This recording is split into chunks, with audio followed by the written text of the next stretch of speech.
There's a light on down the road tonight, in a town that's growing every day. New faces, new dreams, new stories to tell, but some things never fade away. Through the highs and the hard times, through the questions we all face, we're still neighbors, still believers, still finding our place. And every voice has a story, every heart has a song. When we listen to each other, we find where we belong. These are the voices of hope, rising up through the noise, from the streets and the small towns, from the dreams and the choices. We're stronger, we're together, one conversation at a time. These are the voices of hope. They're yours and they're mine. From Violin to Beamsville, across Niagara skies, every person has a chapter, every struggle has a why. We can build for tomorrow without forgetting where we've been. A community is more than buildings, it's the people living in them. Every laugh and every lesson, every road that we have crossed. When we share our stories openly, nothing good is ever lost. These are the voices of hope, rising up through the noise, from the streets and the small towns, from the dreams and the choices.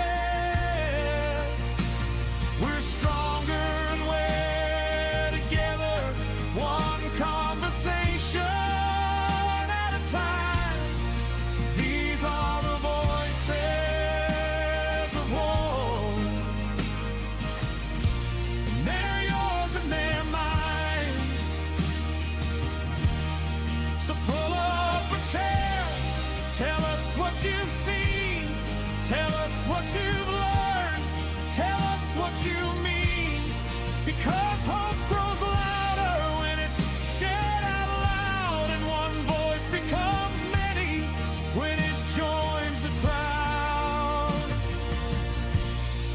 These are the voices of hope, rising up through the years, through the change and uncertainty, through the laughter and the tears. We're building something bigger, one conversation at a time. These are the voices of hope, and they're yours and they're mine. These are the voices of hope, and they're yours and they're mine.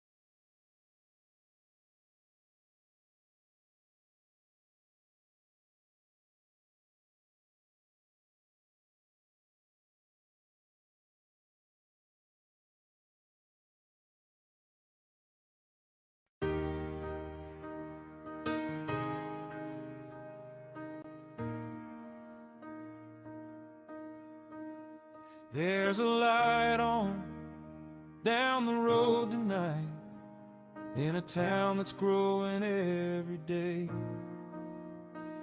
New faces, new dreams, new stories to tell, but some things never fade away.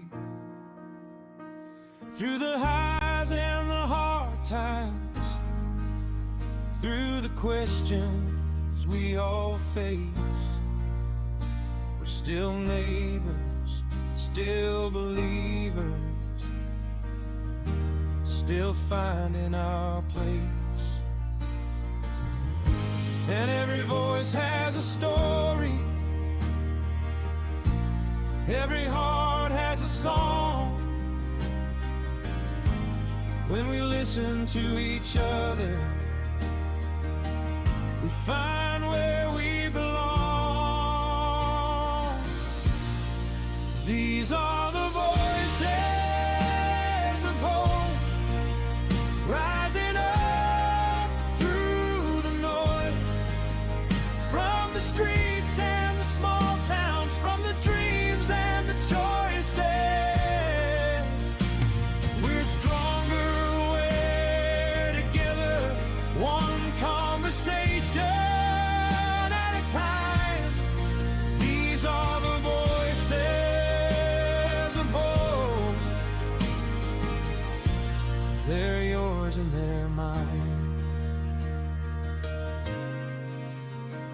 From Violin to Beamsville, across Niagara skies, every person has a chapter, every struggle has a why.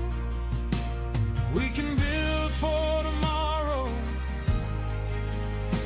without forgetting where we've been. A community is more than buildings, it's the people living in them. Every laugh and every lesson, every road that we have crossed. When we share our stories open. Good afternoon, everyone, and welcome back to the Voices of Hope podcast.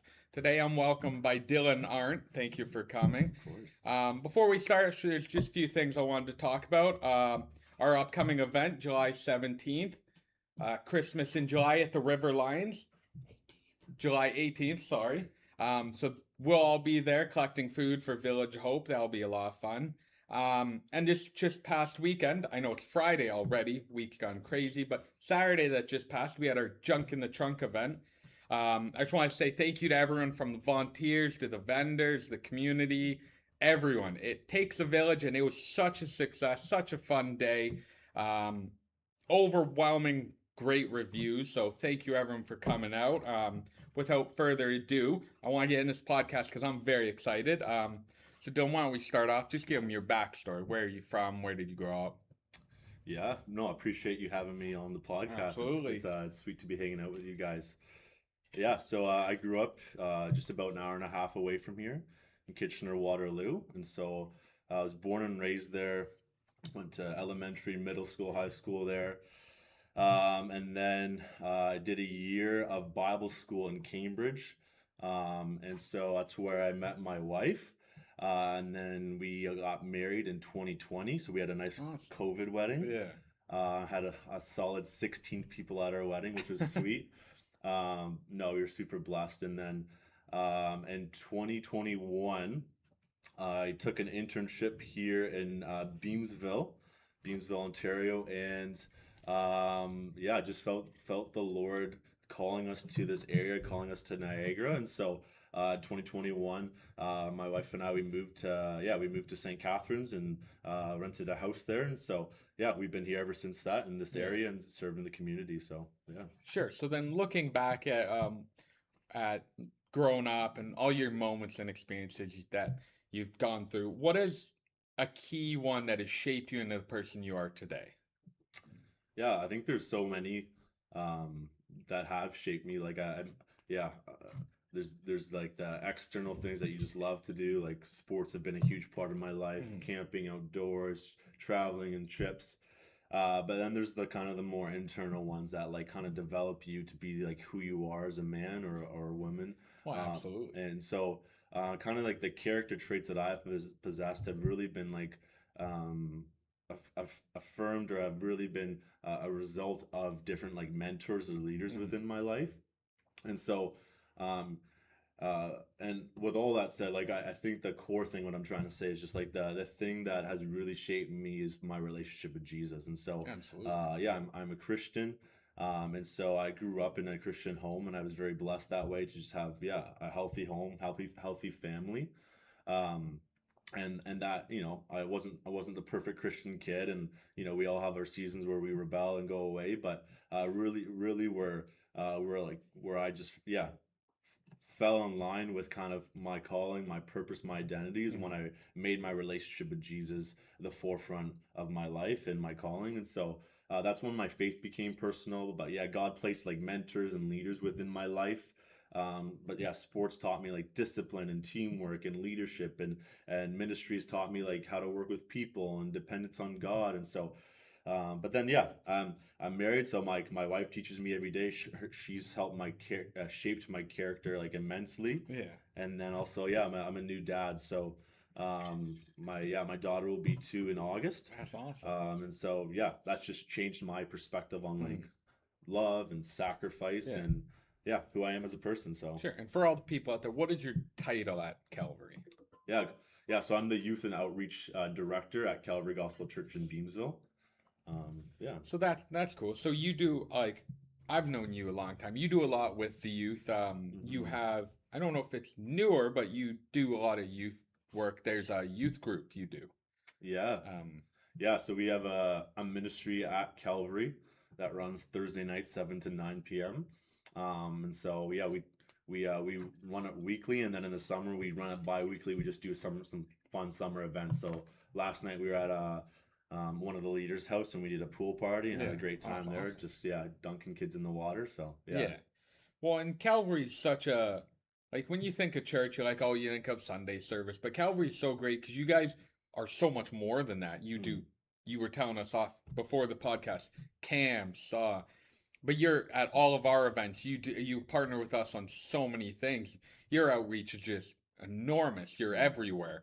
But you guys have gone through not struggles, but a lot of work lately. You had those renovations going on for years, so you had to take the ministry somewhere for a little bit. Walk us through what it was like deciding to do the renovations, how went working, going to different church during it, and yeah, a lot of different factors at play there. So yeah, when I had come in 2021, there was always a vision for the church to do a building renovations. Like naturally, we just had a roof that leaked and like didn't hold off the rain. So there's just like the physical renovations that needed to be done.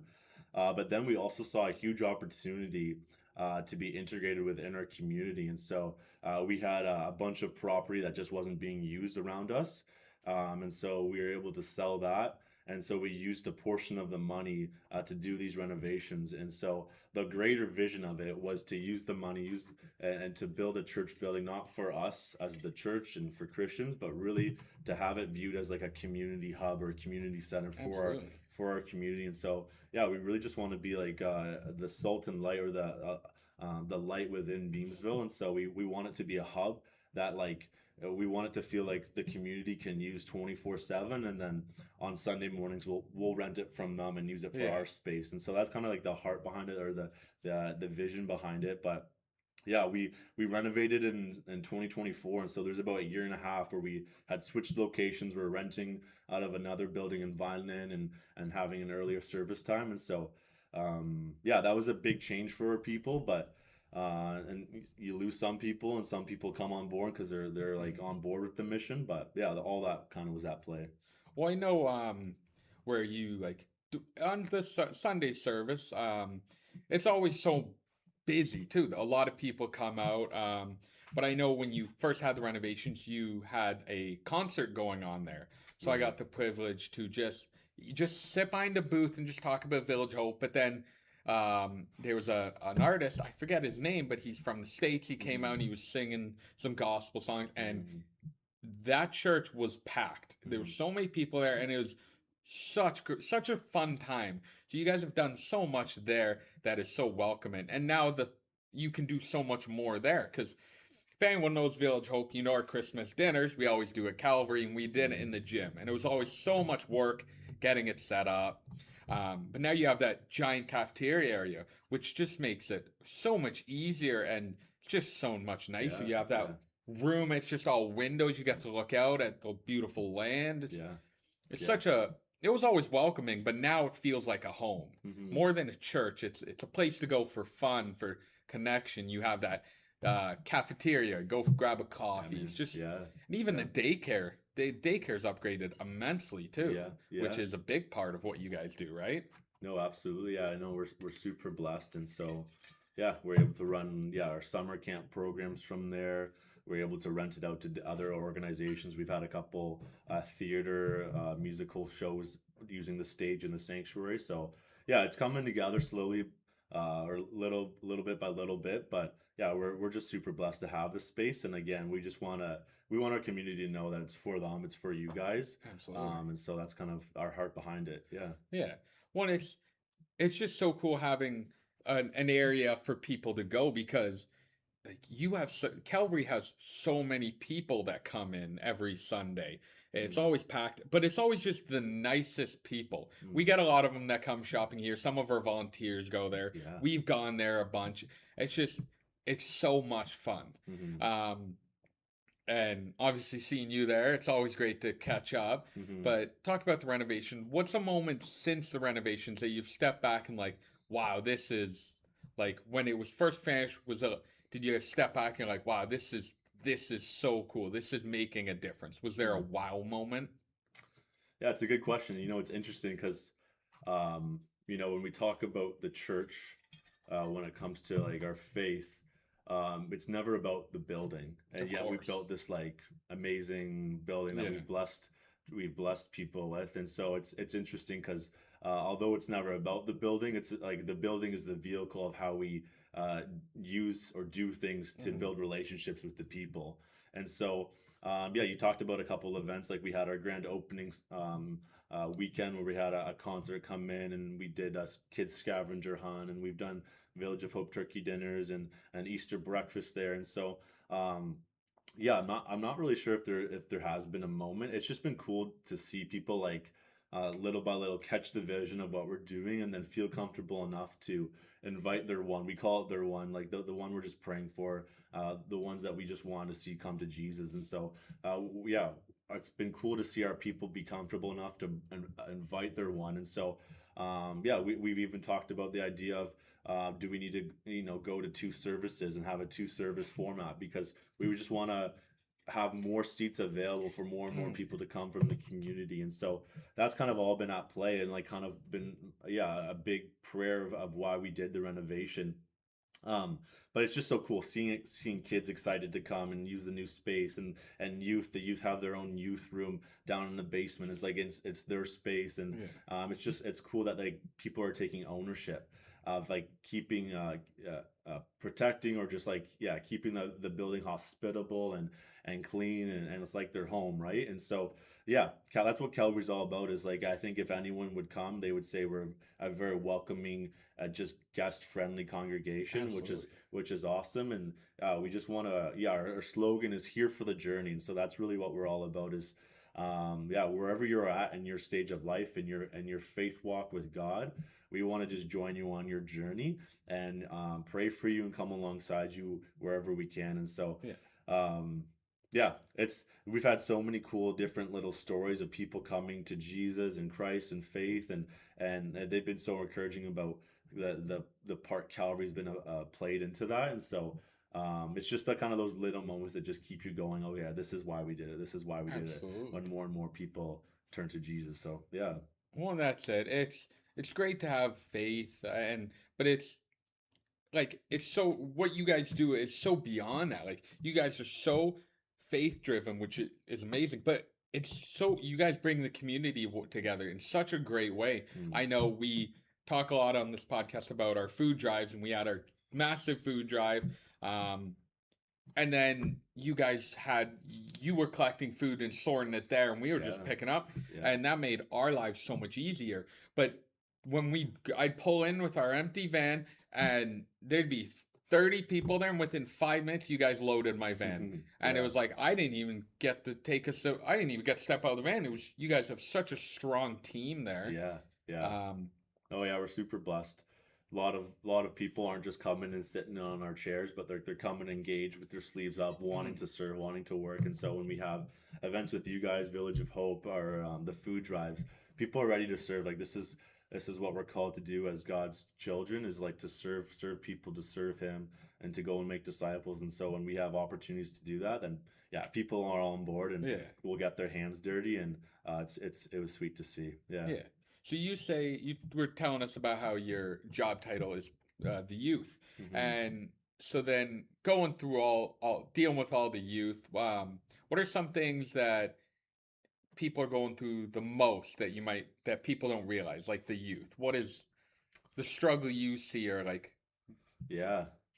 It's a great question, and I don't think there's like an easy answer, but I think ultimately what it all comes down to, like from what I see, is just like identity. It's youth are so lost in today's world of like constant connection online. They're being fed in so many different ways, and so they're so connected virtually, but yet they're so lonely internally. And so Absolutely. there's this identity purpose or identity switch that like they're trying to figure out who they are, whose they are, and like they search for all these different things and all these different avenues that just like bring temporary satisfaction, but yet not eternally fulfilling. And so there's this like pressure to perform.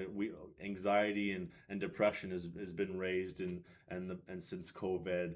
But yeah, ultimately I feel like it all comes down to like just identity confusion of not really Absolutely. knowing whose they are. And so that's a big part of kind of my story, is just I'm working towards some more schooling. And so through my research, I've come to the conclusion that like every individual needs like a social capital of 5 to 1. And so every youth needs at least 5 caring adults that are like non-parental in their lives. And so that's a big part of my ministry, my youth team's ministry, is just we want to be there and care for the youth. So yeah. Well, absolutely. Growing up, me and the other Dylan, our Dylan, who's behind the camera, I remember going to elementary school, and every Wednesday night we'd go to the upper deck. Cool. So when we were like 15, we go there, and we're all doing. There's 30 kids there and 5 or 10 adults, and whether you're playing foosball with some, or you're playing air hockey, or you're back playing ball hockey. They had a Wii you could play. Sick, It was just something to do. And I know I had the privilege of sitting down with our board chair a few weeks ago, and he was talking about his experience and kind of what you were talking about, the youth not knowing who they are, and that is everyone's so they're so locked into their phones, and that is that no one stops to walk the dog and talk to that random person going by. So for kids, it's harder to disengage from technology on what's my friend doing at home, and live in the moment. So that's why working with youth and like doing those camps and that is so much fun. You were mentioning that there's camps going on that have started. Talk to us a little bit about what that's like, but like more, what are you guys doing when they come in? What's the day-to-day activities? Yeah. So we offer 6 weeks of children's camp, anyone from age 4 to 11. It's Monday to Friday, 9 to 4. And so, every week is different. So we have 3 weeks of camp that we do, and then we repeat it twice. So we have our epic camp, our multi-sport camp, and then our art camp. And so every week can look a little different, but generally in the morning, the morning is usually filled with like our team talk, which is like our message. So we call it that, our team talk, with like some music and songs, and so we have that. But then if it's an art week, like we do a couple crafts in the morning. If it's a sport week, we do a couple sports. And then epic is like a kind of like a mixture of both sports and art. And so, yeah, that's kind of in the morning, and then in the afternoon is more of like our we do like adventure challenges. So like we do like escape rooms or amazing race challenges or color wars and stuff like that. So it's more of like kids are outside, they're running around getting their energy out. Yeah. And then on Wednesdays is our water day. So That's we awesome. get the hose out, we get the slip and slide out, and have some fun. So yeah, That's awesome. And what are the age groups for this? yeah. So it'd be ages 4 to 11. Oh, that's cool. So yeah, going into SK and going into grade 6 come the fall. So Yeah. So is there a big turnout at these camps? yeah, so we still have lots of space open. We cap our weeks off at 60, and so we had to take, again, because of the building renovations. We took a summer off of running camp, and so we lost a little bit of momentum. But yeah, our weeks sit around about 30 kids per Yeah. week. So yeah. Well, that's awesome. And it's so fun, like even for you, you probably have a blast doing it. I mean, I grew up and I went all these types of camps that you're talking about. Yeah. And it's just cool because there's no technology, so you're out doing crafts or you're playing sports and you're connecting with people your age and people that you'll see every Sunday. Mhm. It's good for the kids, that gets them out of the Yeah, house, and yeah. good for their parents, get them out of the house, right? Mhm. But it's just cool to have that avenue for the kids, and even their parents are happy knowing they're hanging out with other kids that they may not see, getting out, Mhm. socializing, and that's a big thing these days. Is younger generation, they don't socialize as much, whether they're at Mhm. they go to school and I just want to stay home and play video games. It's like, no, you're going to camp, Yeah. and then they're having the time of their lives at the camp. But if it was up to them, they would have wanted to stay home. Once they're in it, they're a Mhm. Oh, it's blast. great. Yeah. Um, Yeah. and so you do 6 weeks. Is there one time slot, like or is it every day there's different kids, or Yeah, so usually it's like the same group of kids for one whole week. yeah? And then you could, yeah, some kids come back all 6 weeks, some kids just come for Mhm. 1 week. But yeah, it's nice when they keep coming, because then you can just build that relationship with them. And Absolutely. yeah, we have a great team. Like we have two co-camp directors, and then we have 11 paid staff that we get from like getting the government grants. And then under that we have 26 volunteers. So like we have a big team at play, which is awesome. It's basically all run through like our youth ministry. It's our teens and youth leaders who are like running the camp, and it's just super cool to see that the next generation has a desire to serve younger kids. So yeah, it's been awesome. Absolutely. And I remember I went to a Bible camp when I was younger, and there's so many fun games you can make that you're learning too. I remember there was one when I was a kid, and it always stick with me because it was such a cool Yeah. initiative. Is they give you a Bible verse, and first kid that reads it out, so you gotta Yeah. flip through, so you gotta know your Bible, so you Sword drill, flip through yeah. it, and then you get a prize. That's And it's right. always like a little keychain or whatever, but the 30 kids, they're rushing through their Bible, so it's cool because some kids, they know that verse already. Yeah, man. Yeah. So it's awesome. And is that held at Calvary? Yeah. All 6 weeks are on site, and yeah, we don't go off site at all. So just for insurance purposes, but Of course. we still have a nice sized property there. So again, we go outside in the afternoons and on water days. So Mhm. yeah, we have a gym there, and kids are able to have lots of space to run around still. And Yeah. I don't know if you said, but what's the time? Like, how long are they there per day? Yeah, so it's 9 to 4, and then we also have extended camp hours, which could be like 8 to 5. So Yeah. but camp is generally run 9 to 4. Yeah. Okay. So if a parent can't come, then they Exactly. can, Yeah. there's no Yeah. problem. No, That's we have awesome. we have options. Yeah. Yeah. Okay. And are you do they bring a lunch, or do you guys provide lunch? No, yeah. I guess with all like kind of the health and allergy conditions Yeah. nowadays, we just ask campers to bring 2 snacks, morning and afternoon, and bring your own Yeah. lunch. So yeah, That's awesome. yeah. And I'm sure the kids have a blast. Yeah, we get a lot of positive feedback from the community. And again, it's less about like the programs and the materials and the activity to do, but what we find most is most kids enjoy their experience more when they've made a personal connection and relationship with with their camp leader. Absolutely. And so it's not so much the cool things we do. Like we don't go offsite and go to aero sports and the water park, and although that stuff is great, but what we really try to prioritize is like just the relational side of camp. And so yeah, what we've seen most is that younger kids have just a desire to have like role models in their life, and so course. these camp leaders get to have that influence in their life, and then it's cool because they have that connection, and then they keep coming back during the week, or they see them at the park or on Sunday morning, and hey, that's my camp leader, and they just light up. So it's awesome. Yeah. Well, and you don't realize how, like, it's hard to put into words how important that connection for them is. Mm-hmm. I still see people that were my camp directors, and Mm-hmm. I mean, we're all getting older, but like, I still 15 years later, I still see him, and I'll run in and I'll talk to him all the time, whether he's at Tim's grabbing a coffee for his Bible study, or even at the grocery store. Sometimes he comes shopping here, and sometimes you just say, hey, you just talk to him for 2 minutes. But it's cool because grew up with, like, I spent a lot of time with him learning and that. So to still see people from a child, from that avenue, that's what it's all about, right? Yeah. And obviously there's a lot of faith talked about at this camp, I imagine. Yeah. Again,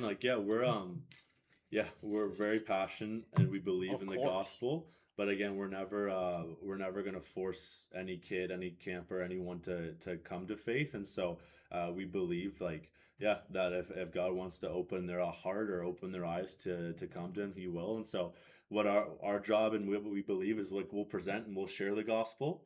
But that the Holy Spirit is the one who convicts, and he'll open the eyes of those that he wants to. And so we're just trying to do our job of just this is what Jesus is about. This is what the good news of Jesus is about, and we just invite them to receive that. And but again, we never force it. Of course, people. absolutely. Yeah. So on this podcast, we always talk a lot about what the people do for work, and so we've talked a lot about Calvery and that. So then I always ask a question, and I want to know, then can you share a story from the youth ministry that really changed your perspective on what you do? Like, whether it's a fun story or a sad story, something that changed your perspective. Yeah. Again, lots of different stories have again shaped or changed my perspective. But it was interesting for me. Kind of, I'll get to your question, but kind of some backstories. I always thought my job would be something in sports, and so I did a 4-year undergrad sport and rec business at Conestoga. And I played on the men's volleyball team there, and I just thought that was my life. I'm going to do sports. And so and it was interesting, through that, playing on the men's team, I realized this is everything I wanted to do, and it wasn't necessarily bringing me full fulfillment.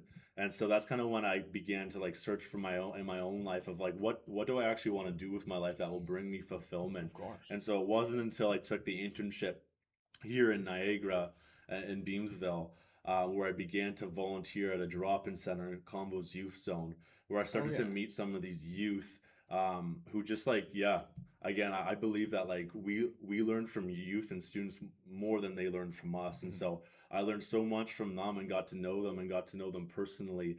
And so for myself, it was getting to know them that made me realize this is what I think God's calling me to do, is to serve the next generation. And so it was just been so cool to see a hunger for people who want to know more about Jesus, more about faith, more about the Bible. And so I realized kids were coming to drop in with questions, who were hungry, but there wasn't necessarily a youth program that is structured in Beamsville yet. And so that's kind of what burdened me to start a youth ministry at Calvary, was for those students. And so all that to say, coming back to your question, was just it's just the coolest when new students come to Jesus, when new students come to faith. And so to actually have an opportunity to walk with someone, to journey with someone, to the point where they're I want nothing to do with God, I'm anti-Jesus, or I'm a Satanist, or whatever they're coming in with ideology before, and then whatever they come in with, and then just to see Jesus work on their heart, where now they're involved. Their next step was they're coming to a youth night. They came to a laser tag and had some pizza, and now they're involved and serving at a Village of Hope food drive event, and they're more plugged in. And then just slowly seeing them, their character change a little bit more about putting others first and serving others, and not so much focus on themselves. And those are the stories that just fulfill me and make me realize what my purpose is. And so when students are coming to Jesus for the first time, when they're getting baptized, when they're engaged in prayer, when they're serving their whole summer, 6 weeks, and not getting paid at summer camp. Like that just moves me. And so those are the individuals that have really shaped my life and my calling. And I just appreciate that. Well, in that saying, you were saying how you always thought you'd do something in sports. I'm the exact same. Yeah. I remember I went to college in 2020 roughly. Yeah. I took 2-year business program, and then I'm like, you know what? I want to do something in sports. So I started taking sports management, and that was during COVID. So my first year in that program was the height of COVID, and that Village Hope it hit hard. So at that time, Village Hope for me was like a part-time job that I've been here for like 4 years or so. And I'm like, it's not my career. Eventually, I just, start young, and then COVID happened, and then I saw the impact, and you see all the people coming in, and it changed. It was like, wow. You started like, I knew what we did, but then you're seeing it go increase, and you're like, you start getting that warm feeling of like, maybe I am doing a lot more good than I thought. Because we had a lot of clients, but then COVID, it just tenfold, just so many more. And now years later, I'm at a point where this is all I can ever, I could never do nothing else, because it's just even working alongside such great people, but like seeing the reaction to giving someone food, and like some random client will come in and you'll give him some food, and it'll be a guy, and you and a guy just talking, and he's crying, he's like, can I give you a hug? And it's like, it almost makes you cry seeing this grown man and crying, asking you for a hug because you're giving him diapers for his daughter. Or someone, I know we have a lot of bursaries going on, and we have some clients, and their kids will be going to college, and knowing that we're helping pay for their college, not all of it because it's expensive, but we do give them some assistance. Like that's what we're here for. So you saying that you thought you were going to do sports, and then it changed. Crazy. You never know. And like to any kids out there, and that's the biggest thing is me and Dylan, we're talking about today how when we graduate high school, from high school to now, from 18 to 26, it's like, it's only been like 8 years, but it feels like it's been 20. Like the amount you change in those few years, like your path in life can change at any moment. And you're like, oh, I'm going to do this. You go to school for a few years for sports, and then you're like, no, that's not what gives me fulfillment. And now you're doing what you love, and that's great. And at the end of the day, and that's a big thing I think kids these days don't realize, is we were all there, is nobody knows what they want to do in life. And in high school, I know it's always the thing is like, well, when you graduate high school, you got to know. You're going to school. What are you going to school for? It's like, I don't know. And that was always a big thing when I was in high school, is they sit me down, like, so look through these, and I'd have a guidance counselor sit me down, and we'd look through books, and like looking at programs. I'm like, I don't know. I don't know what I want to do with my life. So to go from that step is just so insane.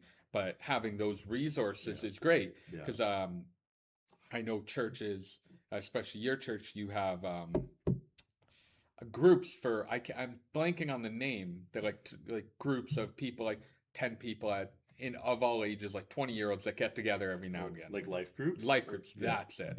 And it's crazy how important, how cool a life group is. It's awesome. I know I had the privilege, my friend who lives in Calgary, she came home one day. So one day we went in an escape room, and like, let's go to this Boston Pizza, grab a beer. And this is like a year ago, and we're sitting down, and then people walked in that I didn't know, and she's like, oh, that's my old life group from like 2 years ago. So we went and sat with them, and then food came, and they've never met me before, and they're like, oh no, we'll grab your food. It's, you're sitting with us, and they're like, sitting with a life group is great. So with that being said, I want, if you could give me a little insight on, do you like a life group at Calvary? Do you have a life group, or is there life groups? Yeah, that's a great question. Yeah, we offer a wide range of life groups. We have like men's life groups, ladies life groups, and then just like multi-generational life groups too. And it's interesting. I think of what I've realized for myself is like my life group is like the people who I surround myself with. And so I'm not actually actively engaged in one, but what I am like what I view my life group as is like I'm surrounded and I'm held accountable to like my youth leadership team. And so there's a team of 11 of us, and so that's really my life group, or the who I get to do life with those people. And so those are the people that are like keep me accountable. Those are the people that I'm growing with and learning with and being encouraged by. And so and again, we get to meet every week for youth, and Yeah. we have our leaders meetings every 6 weeks, and we get to meet before youth starts and just pray with them. And so that's just been really, yeah, kind of fulfilling, and just and it been an encouragement in my life as well. It's just like, yeah, because we're so involved, my wife and I were so involved within the youth, like there's just not a lot of extra time in the schedule. Yeah. But so yeah, kind of our youth leadership team would be our main life group. So Yeah, well, it's so awesome. But before my next question, I just want to say to everyone watching, I hope you know our portable does not have air conditioning. So I just wanted to address that it is 88 degrees in here. It is very warm. We're having fun, but we're not. We are gonna slowly start to wrap up a little early because it's very warm in here. But we're having fun. But I got one more question, maybe two, but this question might be the biggest for what you guys do in the community. Because and I asked, it's talked a lot about community and the impact that organizations talked about the River Lions, what their Yeah. impact in Calvary. So looking at Niagara and all the people you serve and you've met, what do you think the biggest need is in Niagara that doesn't get talked about enough? Yeah, again, very very broad, and I think there's so many good answers. But I think ultimately what comes down from myself is I think the reality is that people are desperately searching for hope, Absolutely. hope and identity. And so again, but many are just looking in the wrong places, um, that don't ultimately satisfy. And so for myself, like we could talk about like isolation and like the family breakdown of broken families and marriages and the lack of purpose.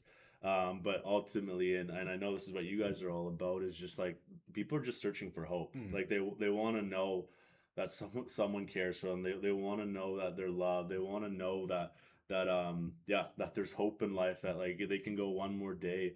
And so I think the church itself, not just Calvary, but the church as a whole, like the people, like churches everywhere have just an incredible opportunity not to like condemn culture, but to offer something better, and that's in the person of Jesus. And so, Absolutely. well, yeah, when we talk about hope, it's all comes down to our hope. My hope is in Jesus, and so yeah. This world, it's everywhere. Sin is everywhere. Evil is everywhere. Brokenness is everywhere.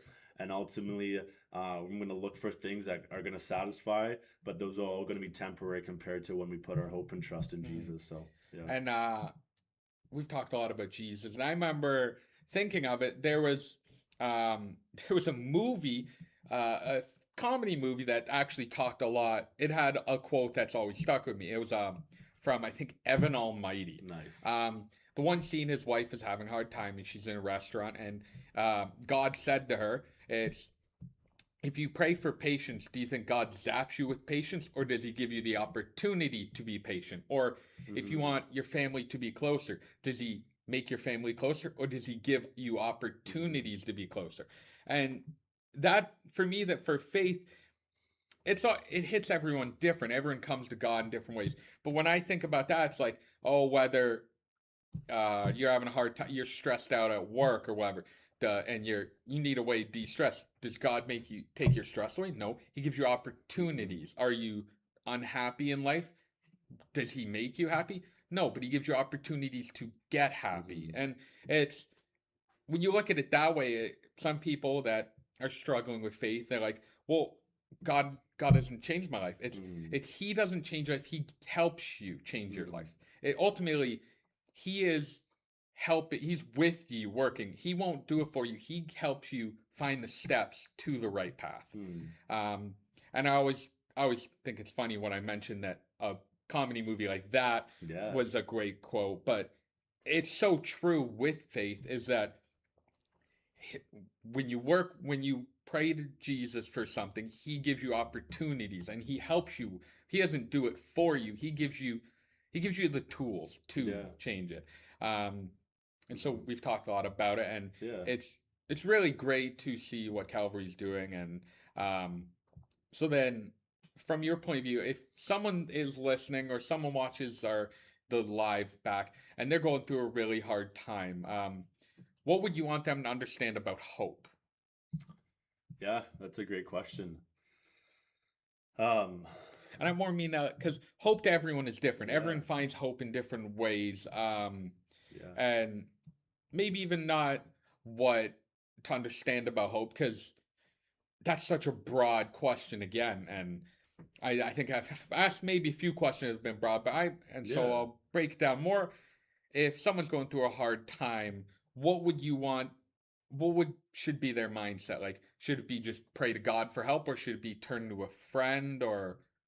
Yeah, no, I think I totally hear you. And like, we have so many people in our personal life circles, in our church life, that like are going through hard seasons too. And so just whatever season you're walking through, my word to you would be that God hasn't abandoned you. He sees you, he loves you, and because of Christ, because of Jesus, there's always a reason to keep taking that next step in life. Absolutely. And so hope for me is like, it's just this unwavering expectation that God will fulfill his promises. And so his promises is that he came and he died for you so that you can have eternal life with him. And so that's where I put my hope in. And so that would be my word. It's just like, God has not abandoned you, but he's created you. He's created you for a purpose, for a reason, and he loves you very much. He sent his son to die for you. Absolutely. So, well, and a quote I thought of recently that I always comment on our videos is that people go where hope lives. And everyone's going through different walks of life. Nobody's the same. Everybody's grown up different, but no matter how you grow up, you may think you're alone, but you're never alone. Even if you're at home and you're lonely, and just pray, God's always with you, you know? I think that's always a hard part for people to learn, is that no matter what struggles you're going through, there's always someone on your side. And whether it's God or even family members, friends, there's always a place to turn to. And don't be afraid to talk about it. That's where our Bistro's area is great, and that's where this podcast is great, to talk about it. And everybody has their own struggles, so whatever you're going through, you're not alone. And especially in this day and age, times are tough. But with what Calvary's doing, whether it's with the camps or your services, even your partnerships with us, but everything you do in the community, because you guys are very busy and you do lots. That's all. At the end of the day, all I can say to the people watching is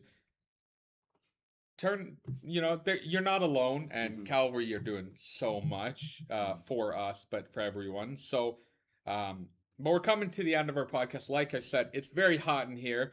But I thank you for coming out. That was a great chat. Appreciate you having me. Yeah. But everyone, whoever's watching, Calvary, say hi, Dylan. You know him now. You'll see him around. If you have been at Village Hope events or whatever, Dylan's around. He's always here. I had the pleasure of meeting your wife at the open house you guys did. She's awesome. So if you come to Village Hope, I'm sure you'll see Dylan and his wife and his new daughter. So thank you everyone for listening. We got our upcoming events, the one July 18th, Christmas in July for the Riverlines. I think it's, if you bring 8 cans, you get a free ticket to another game. So that's awesome. The other things are in the work. I know we're starting our back to school season, our bike rodeo.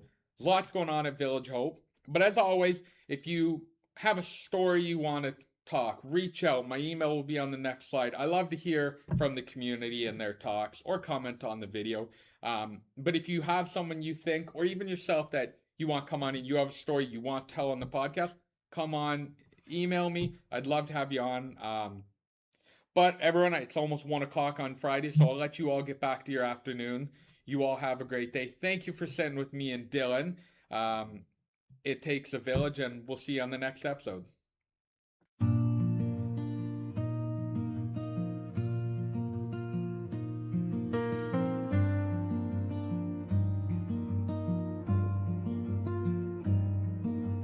room is getting quieter, the lights are getting low. Another conversation, another place we've grown. We laughed about the good days, we talked about the pain.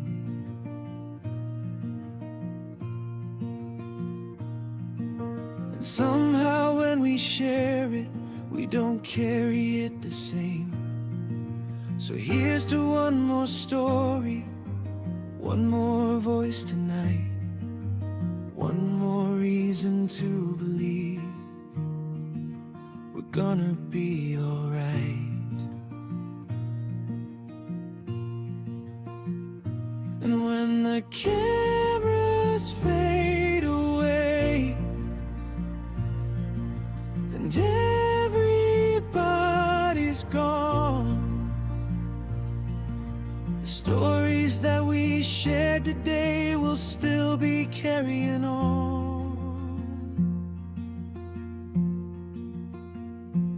Until next time, take care on the road you're on. This is Voices of Hope, Niagara.